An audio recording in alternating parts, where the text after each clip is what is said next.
Hey everybody, I just want to make a quick little note before the video actually starts, and that is that the Photoshop template is always available for download. In the description, you'll see a Google Drive link. If you just click that, you see all the files associated with the file and the actual file itself that you can download straight away.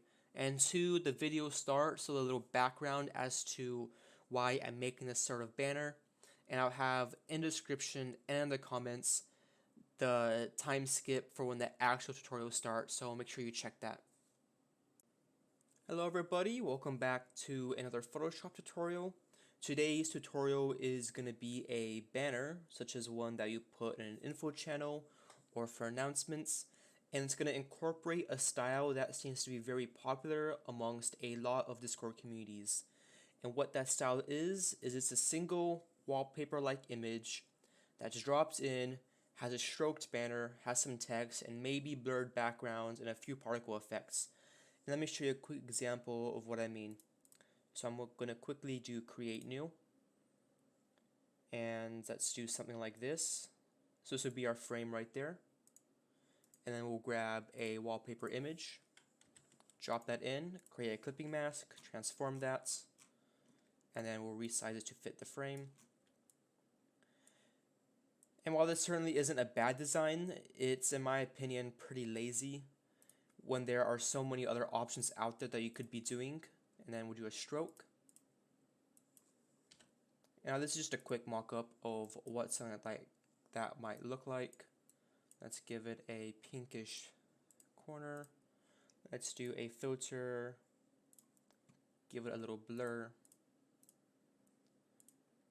I'm not going to bother with any particle effects right now. And then somebody will put maybe rules at the front of this and give that a stroke and a drop shadow. Let's maybe make that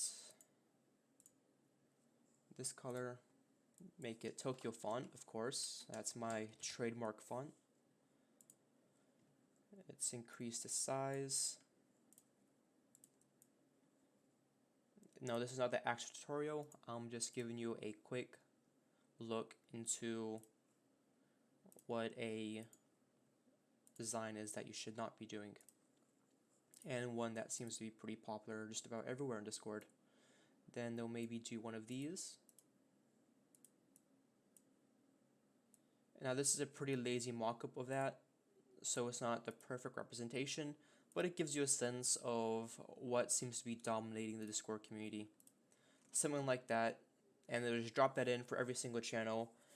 And while it's not the worst thing that could be done, because it has a nice background that's already been pre-made, they just add a couple strokes, a few particle effects, and voila, it's good to go. It could definitely be better. And so the design I'm going to be doing today is going to incorporate having a giant wallpaper-like image, but it's going to give it a bit of an extra flair, so it's not the same old boring repeat stuff that I'm going to use anime communities as my example because that's what my community is focused around, what every anime community seems to be doing. So hopefully some people will take these notes to heart and update their banners to something that's a bit more fun and unique. Alright, so we're starting off the tutorial. We're going to be doing create new. We're going to make the width 1000, which is okay, and then the height we're probably going to go with 500, which is a little excessive, but then I'll show you at the ends how to actually bring that down to a more manageable size. We're going to start with, it doesn't really matter which color it is because it's going to be hidden anyway later on. For now, we're just going to use blue. Grab our rectangle tool over here, and you can hold down with your left mouse button to have more options pop up. And we're just going to drag across. Doesn't matter what that is right now because we're going to come over to either here on the top or here on the right, and we're going to make this 930. 1 pixel off is not going to matter too much, but it's better to be exact. And then 250. And this is essentially going to be the complete size of the banner. We're going to have a little piece coming off over here and a tiny piece sticking out in the corner, but this is essentially going to be the entire size of the banner. We're going to have a piece over here on the left side that acts as a slot for maybe a logo or an icon that will represent what the banner is about. And then this giant area over here is going to be where the wallpaper image is going to go that you're going to be using. So let's get rid of the backgrounds. We won't be needing that. And then the first step that we want to do after we get this made is decide what wallpaper image we're going to be using. And the reason I say that is the other colors we're going to be using is going to be based around that specific image. Now if you really wanted to, you could just decide, hey, I'm going to make them all red or blue, green, etc. But in this tutorial, I'm just going to be making it based around the colors used in the wallpaper I'm grabbing. So in this case, I'll probably flip it. I'm going to go over here to the width. I'm going to put a negative in front of it or a minus sign, and it's going to flip that over. Reason being, this right portion is going to be cut off, and I kind of want the characters to be mostly visible for this scenario. Actually downsize that a bit more. Perfect. Then right click, create a clipping mask, and now that is there just how we want it. You can always rotate a bit, I suppose, to get the characters a bit more in line. Though actually that's going to mess it up because then that's going to be cut off. But this is fine, this will work. And then what we're going to do from here is we're going to go to the eyedropper tool. You can either select it over here, or you can do eye, hold it down, and pick a color. And whichever color you pick is going to be the color that kind of dominates this entire look for the banner. And since this is autumn themes, let's go with perhaps not pink, but an orange red. So this looks okay. But don't worry too much about picking the wrong color, because the way we're going to set this up is going to be easy to swap colors as necessary, because as with all my templates, the idea is you'll continue to reuse it for future banners, so you're not having to remake the banner multiple times, which is very time inefficient. So we're going to go ahead and group this by holding Ctrl G, clicking it, and we'll name this our base layer. There we go. Right click, and I highly recommend that you color code all your stuff in regards to folders so it looks nice and organized, as well as naming stuff. I actually should do that. Let's name this the wallpaper, and we'll name this our base section. Perfect. And then from here, we're going to start off with the right side and move our way to the corner, and then finally get to the bottom part. And this bottom section down here is where we're going to have our actual text that depicts what this banner is for. So go ahead and create a new layer. And then once you've done that, you're going to want to pick a grayish, blackish color that's going to be this main visible area over here. So let's go with this for now. Maybe a bit darker. 31, 31, 31. Hit OK. And we're just going to do it just like this. Grab our pen tool. And let's make it, let's see, start from maybe here. That's a bit too far.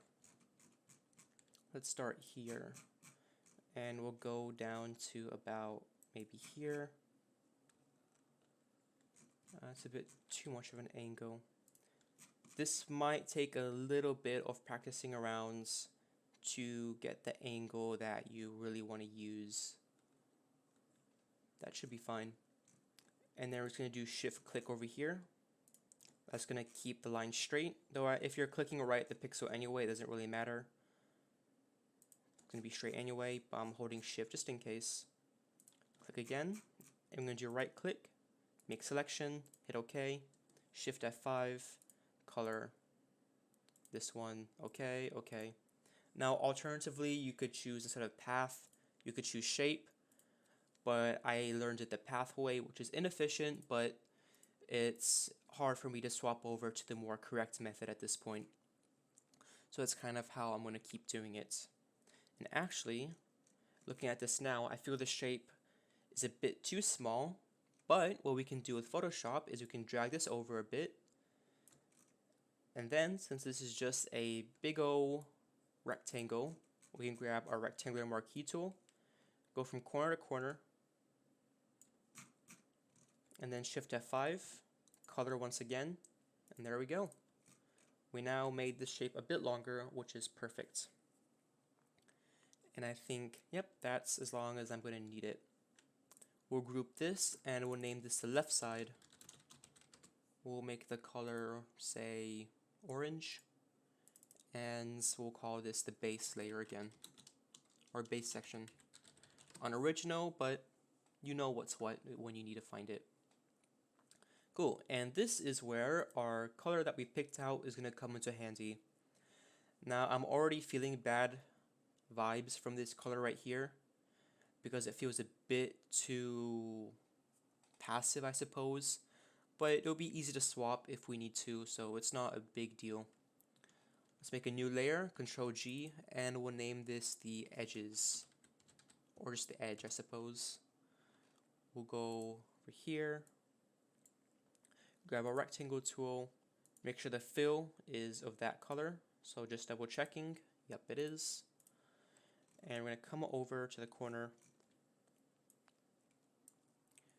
and we're going to want to come a little bit off the edge, so maybe about here, and then drag down to the other side where it's going to be about the same on the edge. Oops.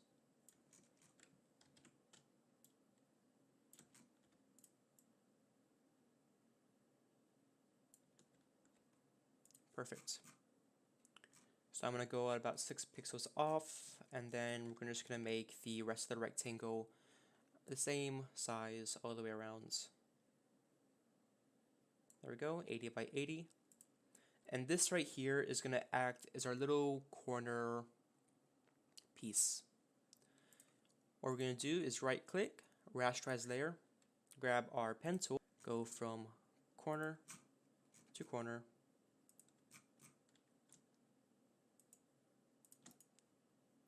perfect. Delete that. And what we're going to do at this little edge right here is we're going to make a small little rectangle that's going to wrap around the ends and make it look as if this is actually sort of on top of the initial layer. So we're going to go back to our pen tool, and we'll name this the main pop out. That should work. And then right underneath it, we're going to make a little rectangle that sort of goes like this.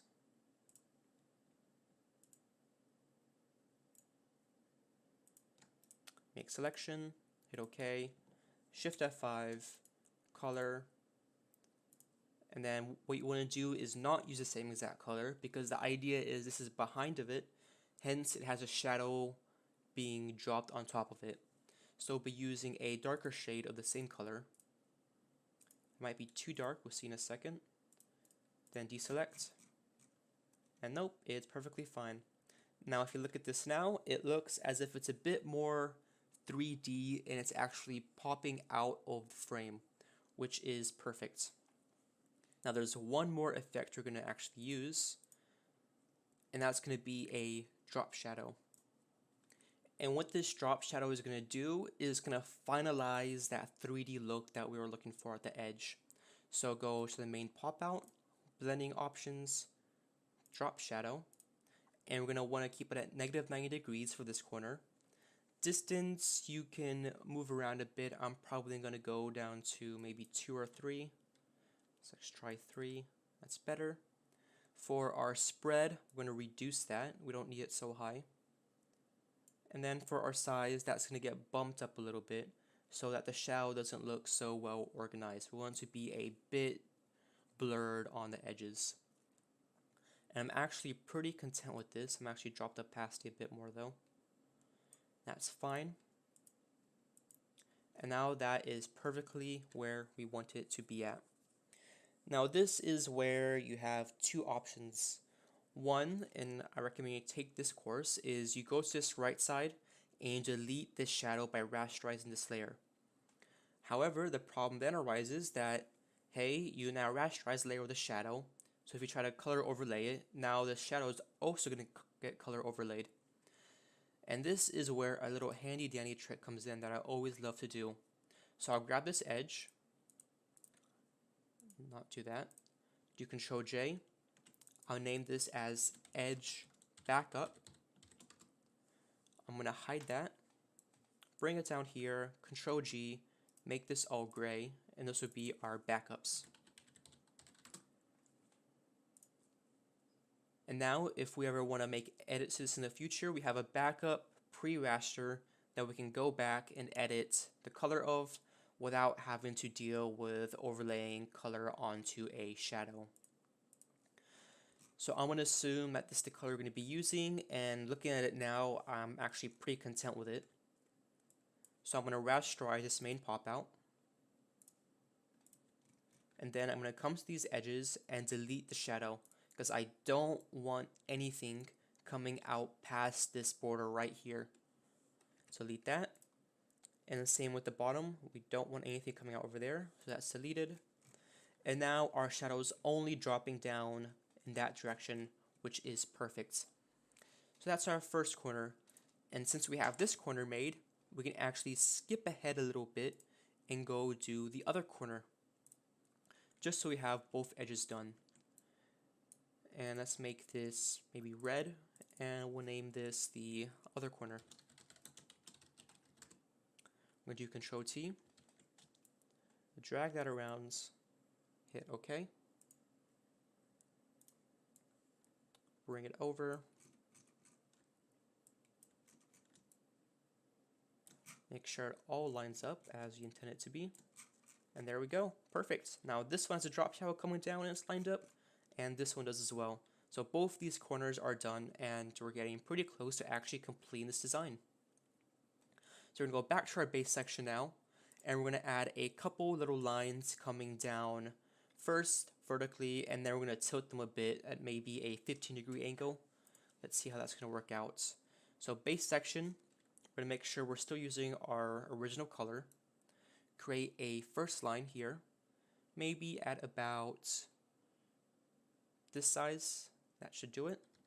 Control T, and take note of what angle you used to do this at, because we're going to be redoing this with a second one. I'm going to move this to the corner, 12.7. 12.7, I'm going to take note of that. Let's do Control J, name this 12.7.7 degrees. And into the backup it goes. This is now going to get moved over to the left side where it just covers that. And then we're going to do a chop of the bottom and of the top. Though I might actually wait till I put a drop shadow down. So for this drop shadow, we're going to put it to the right side this time. So it's going to go that way. We're going to increase the opacity somewhat. Drop the spread. Distance maybe at 1. And the size way down, because it's going to be dropping down onto a second one, and we don't want it to be too overbearing. And I actually won't bother touching this one yet until I get the second one down and I can see how they line up with each other. So this will be our lighter divider.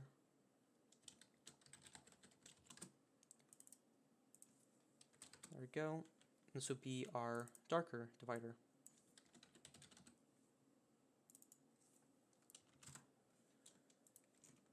And move this over, make sure it's underneath. So it's just about here. And then let's make this darker, of course.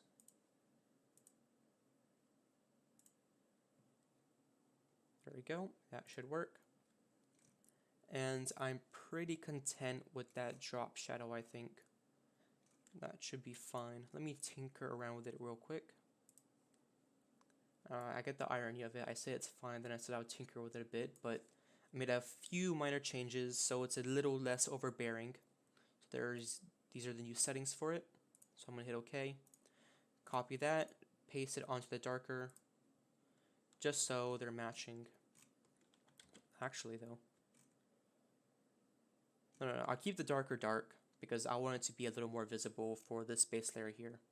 So cool, now these two can get rasterized.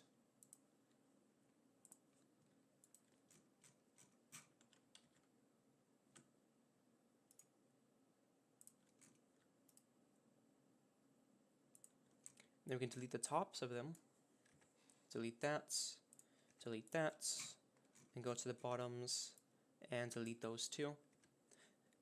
And before you ask, where's the backup? Well, it's right over here.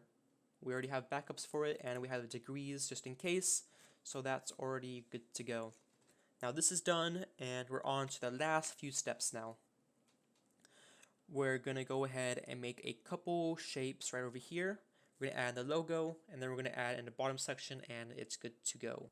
So let's go ahead and maybe group these. We'll call these the dividers.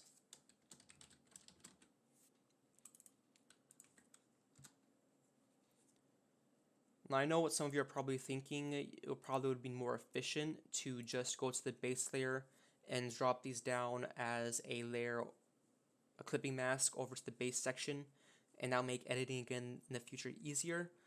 But for the sake of organization and not having 20 layers all clipped onto the base section, I'm going to organize it like this. So what you're going to be doing from here is going to grab the rectangle tool, and you're going to drop down a rectangle at about this size right here. So it's about 160 by 140. It's going to be longer than you need it to be, but that's fine. We're going to drag this over, make sure it's underneath the dividers. Now do Control T, and let's turn it at about this angle right here. Perfect. So we can hit OK there. And you kind of want this edge to line up with the edge of this right here, so it looks like this is going straight in. So I'll actually move that back a little bit. And then you can do Control J. For this one, you're going to choose a bit of a darker color. So I'm going to go with this right here, which is C55554. And this is going to go down below, a little bit to the right, and perfect. Let's go ahead and create a backup of these as usual. Backup of stuff. Very creative name, but gets the job done. Now for the rectangle, we're going to have, the top section, we're going to have a drop shadow coming down onto the one below it. Lots of drop shadows involved with this. Let's make it about here. And then for the other one, we're also going to have a bit of a drop shadow to it. Perfect. Now these two are going to get rasterized. Might as well merge them together. And then we're going to delete the bottoms as usual. And then we're going to delete the sides. This time, doesn't really matter. You can use this tool, you can use a pen tool. Doesn't have to be clean. Nobody's going to see it. We select. Now that corner is done, and we're just a few steps left, and this design is finally over. Let's create a new layer, and this will be called our logo section. Now when I use the term logo, it's kind of up in the air as to what you do with that section. I'm personally gonna see it as a place where you can kind of define what the banner is about with a visual image. So for example, this will be a info banner, so I'm gonna put a newspaper right here. And then the newspaper is gonna get a color overlay to the same color that we're using for basically everything. So color overlay, there we go. Hit OK, hit OK. Now you can stylize that a bit if you want, but it also works if it's just the plain color that it is right now. Now for this last step, it's going to be a little strange, and it's up to you if you even want to use it. We're going to be creating the text section at the bottom. So new layer, Control G, let's make this green. And for this, we're going to be using that same color we have been using. We're going to grab our pen tool, and we're going to go from about maybe here, go down to here, go across, maybe a bit further. go across to maybe here and then go up at an angle.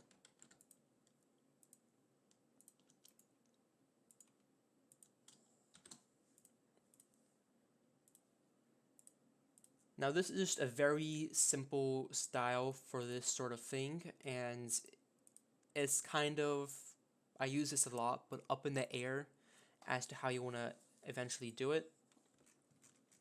This is the general outline for how that could probably look.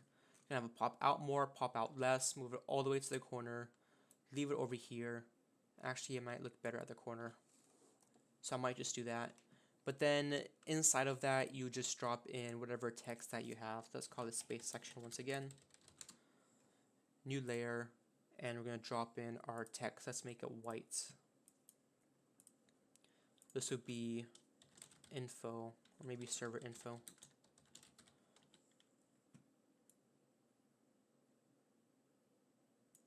Ah, yes, that's exactly how I spell server info. Make sure this is all uppercase. And what you could even do is adjust it as necessary per name or per category, so it's not excessively long. You could add maybe something here to give an appearance of being on top of this layer, or you can leave it below as if it was just stuck at the bottom. What I might do is add a inner shadow, so it kind of looks as if the top layer is dropping down onto it. I wouldn't add a drop shadow to this actual back layer because it's going to start affecting these little pop out sections, and we don't want that happening. So maybe a bit of an inner shadow would help this out. Though not too much, otherwise it's not going to look all that great. Maybe just like so.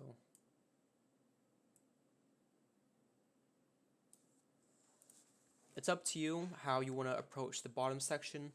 I'm going to leave it off with this, but you might end up doing something yourself that's different. Maybe make it larger so the text is more visible. And to make it larger, just go down further with the pencil than I did. Go over and hold shift as you go across with the angle towards the corner. So it creates a perfect 45-degree angle, which looks a lot more clean than just a random angle thrown out there. Almost forgot to mention as to how you would go about saving this sort of projects. So you go over to the rectangular marquee tool, go over the entire thing, edit, copy merged, file, new, create, Control V, and as you can now see, it's gone over and made the actual canvas fit the size of the actual projects. Now we can either do file, save as in PNG, or file, save for web. And this is going to be much more compact, and it's up to you what you want to do, and then you save it as normal. As always, template is going to be available down and below for downloading. I'm going to have another tutorial on screen that's going to be a bit more complicated than this one, and it's up to you if you want to try something a bit different. But thanks for watching. I hope you all have an amazing day.